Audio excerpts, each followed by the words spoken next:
নমস্কাৰ বন্ধু বান্ধৱীসকল, job news আছামৰ নতুন ভিডিঅ'লৈ আপোনালোকক স্বাগতম জনাইছোঁ। পুনৰ নতুন পদ খালী হৈছে স্বাস্থ্য বিভাগত। গ্ৰেড 4ৰ পদ আৰু অৰ্হতা লাগিব মাত্ৰ 8 পাছ হ'লে আপোনালোকে এপ্লাই কৰিব পাৰিব। এই পদসমূহ কি এই ভিডিঅ'টোৰ জৰিয়তে জনাই দিয়া হ'ব, সেয়েহে ভিডিঅ'টো শেষলৈকে চাব। আৰু যদিহে চেনেলটো এতিয়ালৈকে ছাবস্ক্ৰাইব কৰা নাই, ছাবস্ক্ৰাইব কৰি ল'ব এনেকুৱা ধৰণৰ বাতৰিসমূহ পাই থাকিবলৈ। আপোনালোকে ভিজিট কৰিব পাৰে jobnewsasam.online ভিজিট কৰিলে আপোনালোকে সম্পূৰ্ণ ডিটেইলছ পাই যাব। আজিৰ এই ভিডিঅ'টো আৰম্ভ কৰোঁ আহক।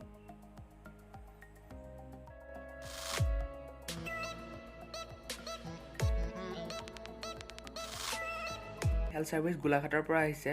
পদটোৰ নাম হৈছে ক্লিনাৰ আৰু মুঠ পদৰ সংখ্যা আছে 8টা। ইয়াত এডুকেশ্যন কোৱালিফিকেশ্যন লাগিব, আপোনালোকে 8 পাছ কৰিলে পূৰাব পাৰিব আৰু দৰমহা প্ৰতিমাহে দিব 15,000 টকা। আৰু জব ৰিক্ৰুটমেণ্টটো আপোনালোকে হস্পিটেলখন চেনিটাইজ তেনেকুৱা ধৰণৰ কাম কৰিব লাগিব।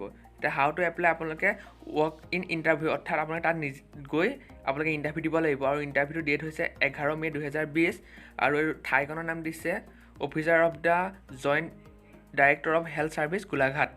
টাইমটো দিছে 11টা বজাত। আপোনালোকে তাত গৈ পেলাই ইণ্টাৰভিউ দিব লাগিব আৰু ইণ্টাৰভিউ দিয়াৰ পাছতে যদি আপোনালোকে পাছ কৰে তেতিয়া লগে লগে আপোনালোকৰ চাকৰি হ'ব। আপোনালোকে ডকুমেণ্টৰ কথা কৈছে, আপোনালোকে ফটো আইডেণ্টিটি প্ৰুফ দিব লাগিব বা চেল্ফ এটাচমেণ্ট চাৰ্টিফিকেট নিব লাগিব আৰু মাৰ্কশ্বিট যিখিনি এডুকেশ্যনৰ লগত কোৱালিফিকেশ্যন আছে সেইখিনি মাৰ্কশ্বিট লৈ গ'লে আপোনালোকে হ'ব। আৰু ইয়াত ফুল এডভাৰটাইজমেণ্টটো চাব হ'লে আপোনালোকে ক্লিক হিয়াৰত যাব পাৰে আৰু তাত অফিচিয়েল নটিফিকেশ্যনখন পাই যাব। বন্ধু-বান্ধৱীসকল, ভিডিঅ'টো আছিলে আজিলৈ ইমানেই। এনেকুৱা ধৰণৰ বাতৰিসমূহ পাই থাকিবলৈ আপোনালোকে এই চেনেলটো ছাবস্ক্ৰাইব কৰি ল'ব। ধন্যবাদ।